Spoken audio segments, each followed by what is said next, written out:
Chapter 9.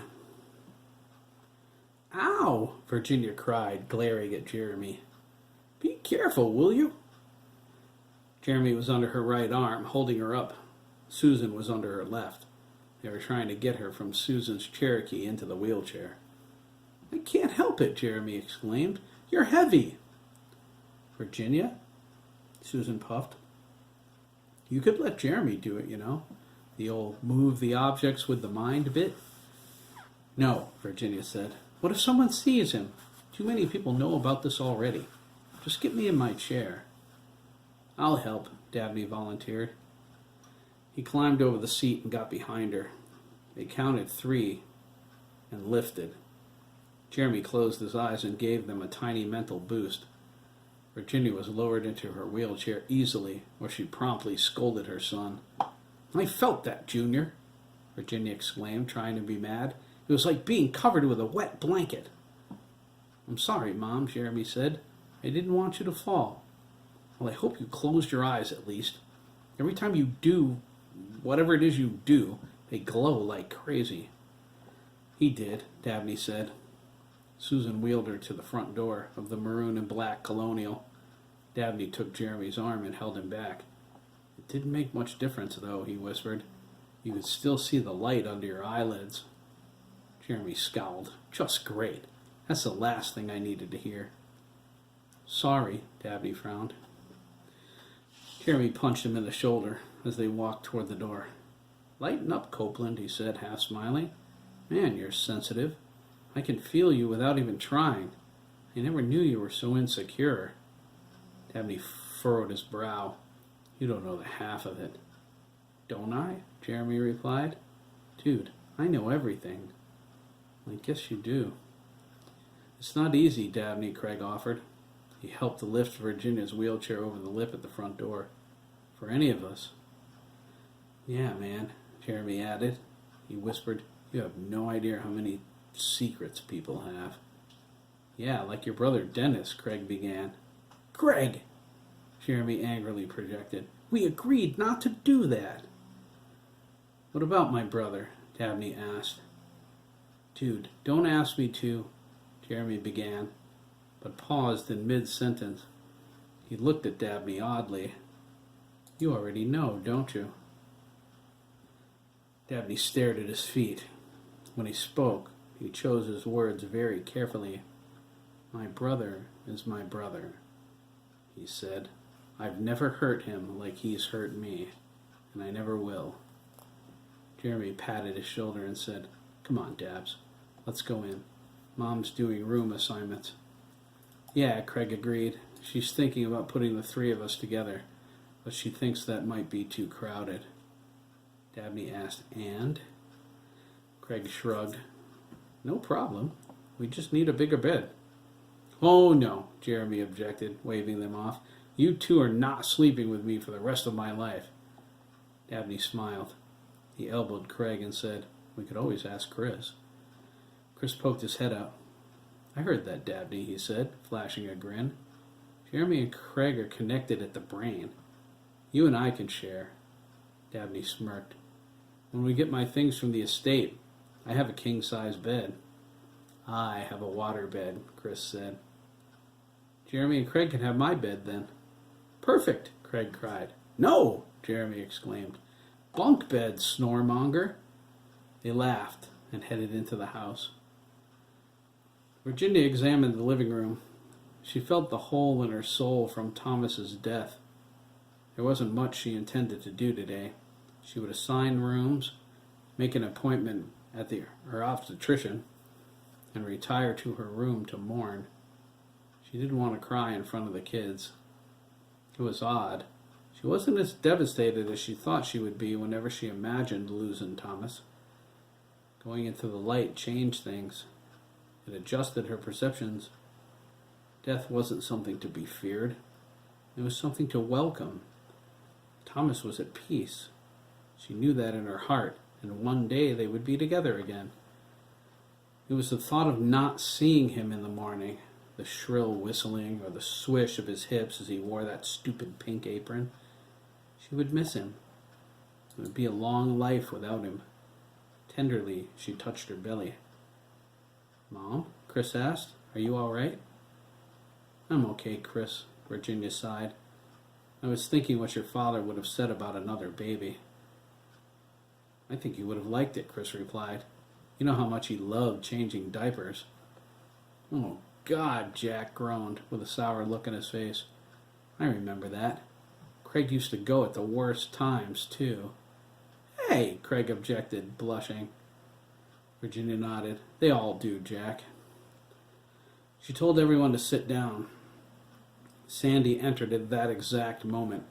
He slipped behind Dabney as he eased onto the couch. Everyone laughed. Dabney scowled. "What's wrong with you bozos?" He noticed the strange feeling of warmth. He saw the outline of an ephemeral leg surrounding his. He jumped off the couch and spun around. "Knock it off, Sturgess!" Dabney cried, spastically wiping off. "That is so deranged." "So?" Sandy grinned. "Sue me, why don't you?" Dabney sat on the recliner with Chris. He crossed his arms. Chris offered his hand. Dabney took it. Jack was on the floor between Chris's feet. He slid his hands behind their legs and hugged them both. Susan stood behind Virginia and sighed. "This is going to be one hell of a day." She tapped Virginia on the shoulder. "I have to check on Alex and Sean." "They're okay, Mom," Sandy said. "I checked on them before I came here." "Oh?" Susan asked. She thought, "I'm talking to my dead son. Jesus, give me strength." "What were they doing?" "The cops were there," Sandy said. "They brought Dad the news about Ian and me." "Oh, nuts," Susan cursed. "I wanted to be the one to tell him." Dad was too busy taking care of Sean to cry much. "He's busted up, the poor kid." "I'll bet," Susan replied. "Are you coming home?" He shook his head. When he did, it faded in and out of focus. "Not a good idea, Mom." "Why?" "Sean can see me," he said. "Don't ask me how." "Oh, Christ, Sanford," Susan groaned. "You didn't?" "No, I left as soon as I realized he was staring at me." "Virginia," Susan said, "call me if you need anything. I have to go." She stooped over. They hugged. Susan disappeared out the front door. Virginia let the boys sit in silence for a short time. She gathered her thoughts and wanted them to do the same. Craig reached back and closed the Venetian blinds. An eerie shadow engulfed them. Sandy's luminescence provided some light. He sensed it made them uncomfortable, so he dimmed. Virginia asked Jeremy to get her measuring tape from the sewing room. She measured each of the boys when he returned with it. She made a quick call to Ashton Taylor's and placed her order. Mr. Ashton tearfully told her the suits would be ready by Monday morning if he had to sew 24/7. He promised to deliver them. Virginia thanked him. The moments ticked by and their thoughts flowed. Virginia felt she could sense them and wondered if Jeremy was letting some things leak to her. He shook his head. Everything she perceived was the manifestation of a mother's love for her children, her natural human instincts. She was glad. Being inside someone's mind wasn't right. She sympathized with her son. He was in everyone's mind, whether he wanted to be or not. It was a massive responsibility. She hoped he was up to the task. She took pride in how well they raised him and how good he was inside. She remembered that pride goeth before a fall, and prayed instead. She asked God to give her son the strength to control what she couldn't have. Virginia reflected on the boys. How tough would it be for Derek and Dougie when they returned from their grandmother's? Their parents and brother were gone. All they had left were each other and their grandmother, and she was nearly 80.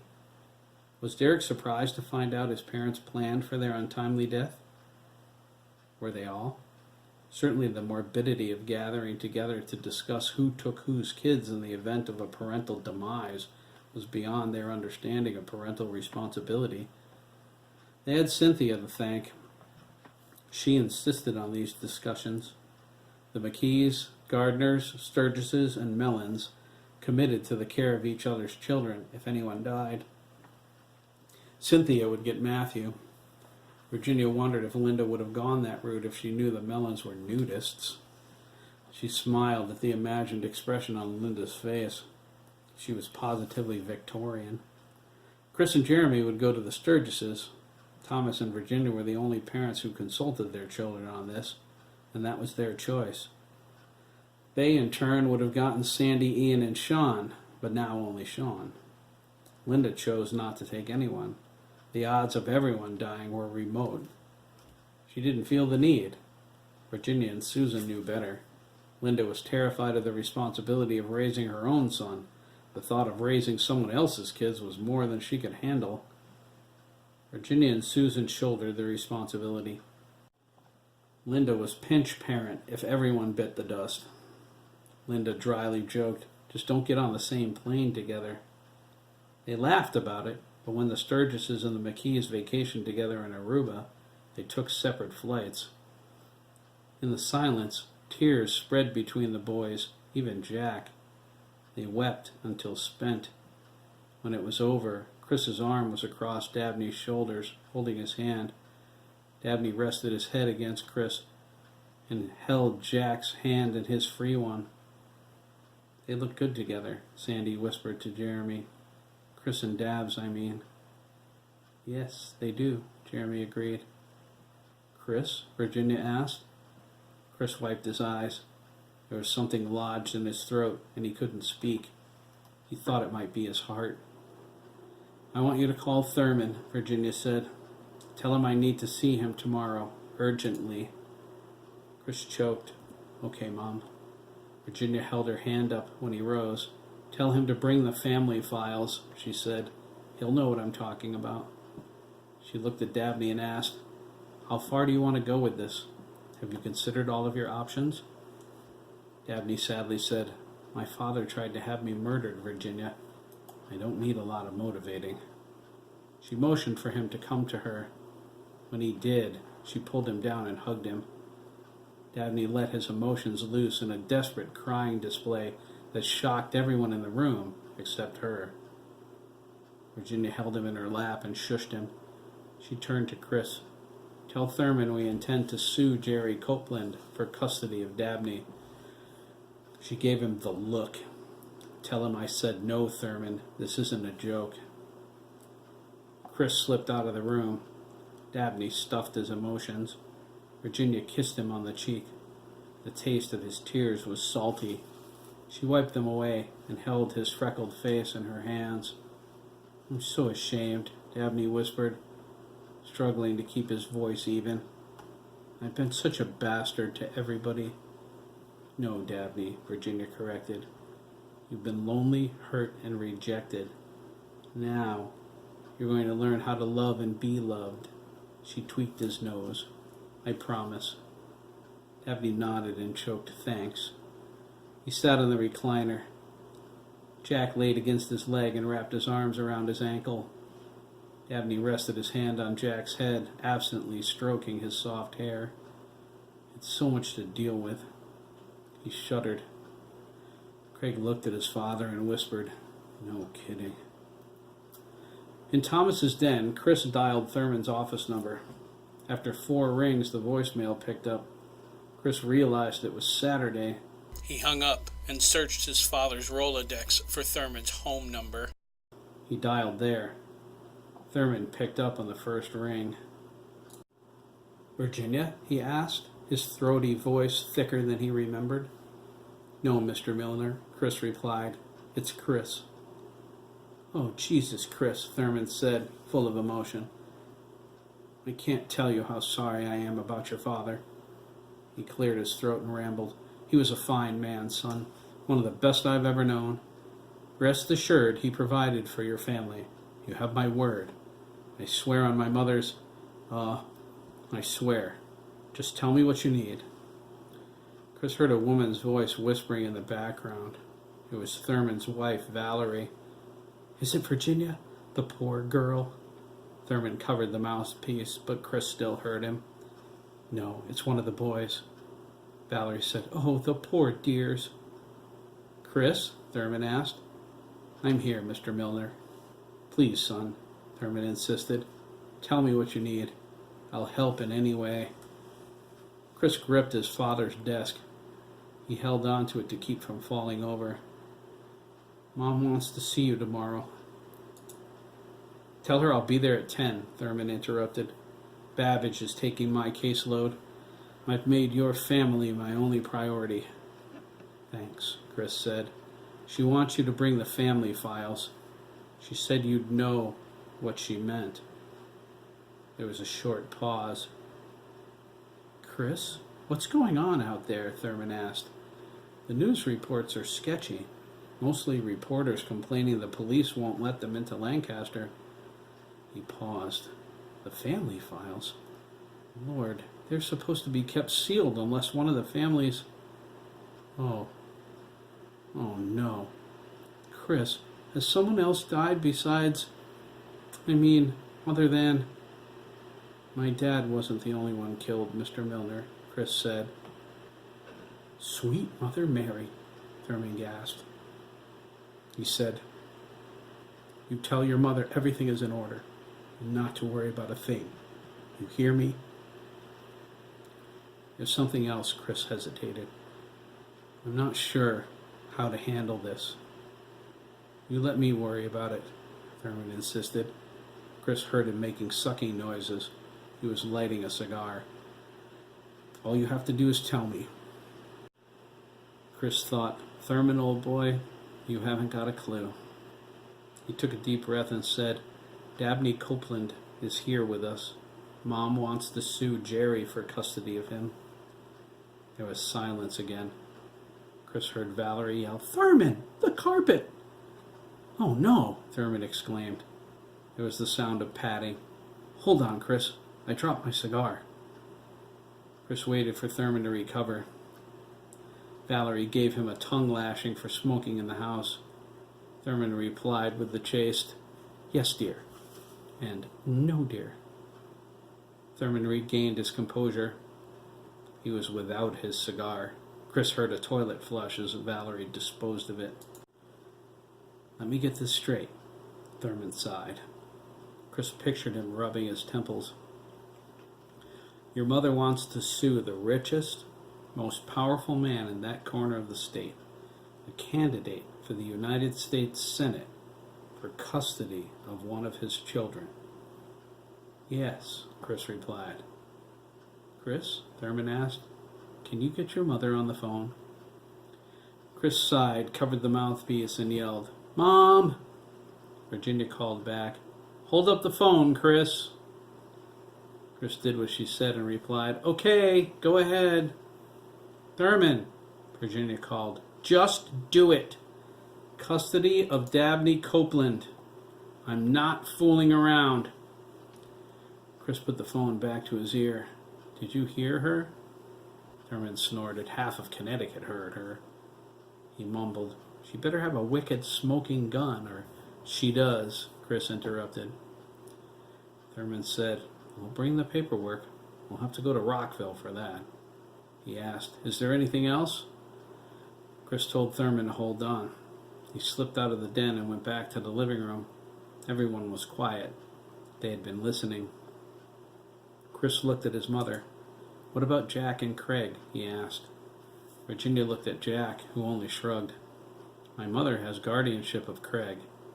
But you have custody, Virginia insisted. Jack grunted. A fat lot of good that does me now. What am I going to say to the judge? Your Honor, I need to give custody of my kid to Virginia McKee. I'll be too busy waiting to turn 16 so I can struggle through puberty again, and I can't raise him myself right now. 16? Craig gasped. Oh, no. Jack smiled. Yeah, kid, 16. It sucked, too. He looked at Virginia. There isn't any other way now that I'm 12. Someone has to have custody of both of us. Virginia agreed. I have a thought about your birth certificate problem. We can talk about that later. She turned to Chris. Tell Thurman that Jack Dugan has agreed to sign over custody to both of his sons, Craig and Jack Jr., to me. Jr.? Jack asked. He nodded. Oh, good idea. Chris headed back to the phone. Jack looked at his small hands. Jack Jr., he asked. He smiled. For the record, Virginia said, holding her hand out toward Jack, this is now Jack Jr., and we all need to call him that. Jack Jr., they repeated. Chris snatched up the phone and relayed his mother's message. He heard Thurman scribbling on a piece of paper. What's she doing, Chris? Thurman asked. Starting a foster home? Something like that. Thurman told Chris everything would be in order by the time he got there. He suggested Dabney prepare to testify in court concerning the smoking gun, and that Jack and his sons needed to be present tomorrow. He remarked offhandedly he thought Thomas said Craig was an only child, but decided he must have misunderstood. Was Jack only abusive toward Craig and not Jack Jr.? Not that anyone should be abused at all, you understand, Thurman remarked. Jack's endured his share of abuse, Mr. Miller, Chris said. He shuddered. Thurman said he would bring a notary with him. If he was going to handle these many big things at once, he wanted no errors. Chris hung up and relayed the message to his mother. He returned to the recliner with Dabney. Jack Jr. moved between their feet so he could hug both of their ankles. He asked how they planned to have him there as an adult. Simple, Virginia replied. She nodded at Jeremy. He smiled, reading her thoughts. Sure, Mom, I can do that. Watch. Jeremy's eyes glowed. The midnight blue light cascaded across their faces until it reached the center of the room. The energy came together and a figure formed. Everyone gasped as it took on the shape of adult Jack Dugan. He stood in the middle of the room, his eyes filled with rage. He glared at everyone with contempt. When he looked at his child self, the newly anointed Jack Jr. screamed. Jeremy, Craig whispered, make him go away, please. Jeremy closed his eyes. The power faded along with the apparition. It was convincing enough, Craig whispered. I nearly wet my pants. An image is one thing, Jack Jr. said, holding his chest and breathing hard. He'll need to interact with your lawyer and sign papers. Jeremy? Virginia asked. Piece of cake, Jeremy replied with a dismissive wave. Jack Jr. and Craig have plenty of memories of him. Don't worry, Mom. My Jack will scare the crap out of everyone realistically enough. Jack Jr. said, God, I want to take a shower so bad. It was a conscious effort to change the subject. There was a murmur of agreement. Virginia said they had to wait. First things first, she insisted. Room designations. Mickey and his grandmother can use the guest room down here. Any suggestions as to everyone else? We're okay in my room. We could use some bunk beds. Virginia shook her head. You need your own space. 2 in a room is fine, but 3 is too many. She looked at Dabney and frowned. Sorry, kid. Craig was there first. Dabney nodded. I understand. I'm sharing with Chris. That's fine for the moment, but you should have your own space. Chris's room won't be big enough to accommodate anything you want to bring from the estate. What about the sewing room? Chris asked. He squeezed Dabney's hand and whispered, It's across the hall. It's a short walk any time you want to visit. Dabney leaned by his ear. Every night, please, he whispered back. I was hoping you'd say that, Chris replied. He nodded to his mother, who was considering. I'd thought about that room for Dougie and Derek, Virginia offered. I considered moving into the den. There are too many memories upstairs, and the den is big enough for all my stuff. If we added an extra room for your clothes, Chris quipped. Okay, Jeremy said, silently agreeing. Who gets your room? Dabney, I think, she replied. It's the biggest one. I figured he might be used to that. Hang on a second, Dabney protested. I don't want any special treatment. Well then, Virginia conceded, Derek and Dougie can have that room, and you can have the sewing room. We'll have to share the upstairs shower. There's a half bath down here, but it only has a sink and a toilet. Jack Jr. looked around. What about me? He asked. Chris said, you can share my room for the time being too, Jack, if that's okay. Mickey and his grandmother won't be here forever, and then you can have the guest room. I think that's what Mom intended. Virginia nodded. Downstairs? Jack pouted. I don't want to be alone. I want to be with everyone else. He blushed at Virginia. With the other kids, I mean. Virginia smirked. Dabney leaned over to Jack and whispered, you can have my room. I don't think I'll be needing it, to be honest. Jack frowned. Chris nudged him. You can visit whenever you want, little buddy. Definitely. Really? Jack Jr. asked. He agreed and smiled. Dabney smirked. He really likes you. I like him too, Chris replied. He leaned into Dabney. He whispered, but I'm falling in love with you. Dabney's smirk grew into a wide smile. I'm already there. Jeremy rolled his eyes. OMG, get a room, guys, he projected. Seriously, Craig muttered. Chris replied, we already have one, and kissed Dabney on the cheek. You sure you want to share a room with them, Jack? Sandy asked. That waterbed might get a little wavy at night. I'll have Dabney's nice king-size bed to myself whenever they want some privacy, Jack grinned. Sandy shook his head. You just want someone to cuddle with. That's not exactly my mental image of you, dude. Jack shrugged. I was a very cuddly kid. Now you are again, Chris said. We're a cuddly family, Jack, Virginia said. You'll fit right in. Craig thought to Jeremy, Grandma always said that about Dad. He's reverting more to his 12-year-old self as time passes, Jeremy thought back. He really does want someone to cuddle with him. Chris and Dabs are pretty cuddly, Craig replied. He flashed a sly half-smile. So are you. You wish, Jeremy snorted. He crossed his arms. Craig shook his head and smiled. Dude, you put the spoon in spooning. We wake up every morning wrapped together like taffy. It takes two to cuddle, Craig, Jeremy cried. Craig shrugged. I never said I wasn't cuddly. Ooh. Best friends and cuddle buddies, Craig thought. He winked into Jeremy's blushing face. I think I'll miss that when we get bunk beds.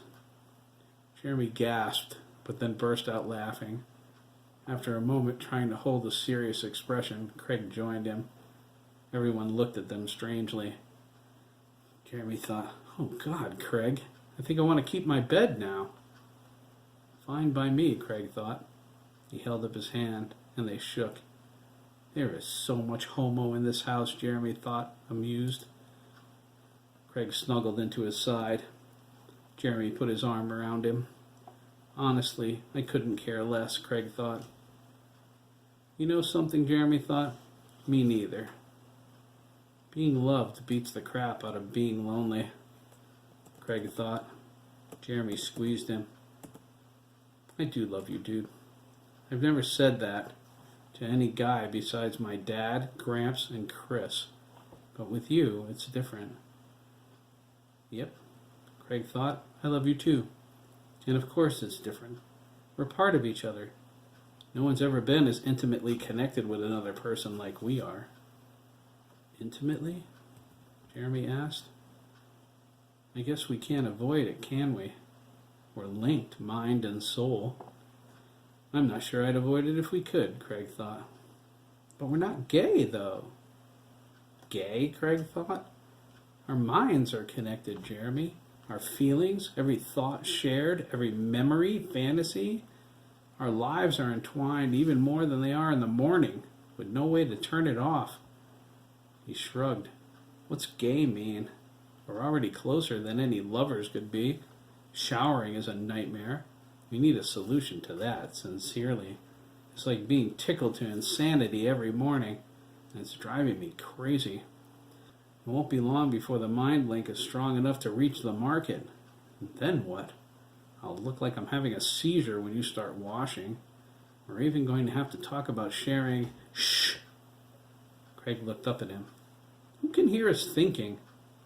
Jeremy thumbed nervously over his shoulder. Craig looked and saw Sandy staring at them, sporting a huge smile. Oops, Craig whispered. Sandy, Jeremy softly said, his eyes pleading. Please. He thought, nothing's ever been so private in the history of the universe, dude. Sandy drew an X over his mouth, locked it with an invisible key, and threw the key away. He went back to smiling at them, his expression amused and delighted. Craig covered his eyes and sighed. Jeremy patted his head. Dumbass, he said, and then chuckled at the absurdity of the mind link. No one can even comprehend what we're having to deal with, Craig. As if being teenagers wasn't complicated enough already, Craig lamented. It's settled, Virginia finally concluded. The boys stood up, but she stopped them. Hold on a second. We're not moving anything yet. Huh? The boys chorused. You heard me, Virginia replied. Too much has happened today. We need to regroup and get our thoughts together. I have funeral arrangements to make. She lowered her head. For everyone. We're meeting afterward.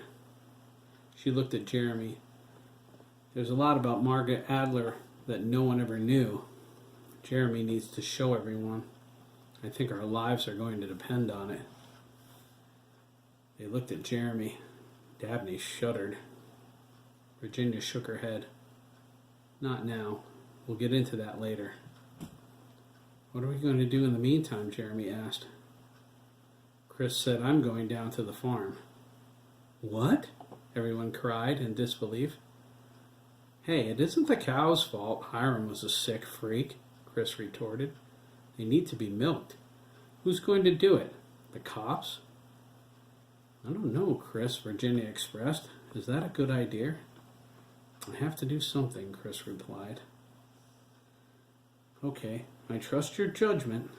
You're not going there alone, though. No one goes anywhere alone. I'll go, Jack Jr. offered. I can help you. You remember how to milk? Chris asked. Please, Jack Jr. snorted. I spent most of my childhood there, right? All right, Virginia said. What about the rest of you? Jeremy and Craig looked at each other, nodded, and said, We're going for a walk. Jeremy added, After I feed Mishmash. Virginia eyed them suspiciously. Stay out of trouble, she ordered. She asked Dabney, And you? I'd go with Chris and Jack, but I need some of my stuff, Dabney said. I guess I should wait until after you talk to your lawyer. I need clothes. Dabney was cut off in mid-sentence by the doorbell. Craig scooted over to the couch and peeked through the Venetian blinds. Uh-oh, he said. Who is it? Virginia asked. Craig looked at Dabney with a worried expression on his face. It's your brother, man. It's Dennis.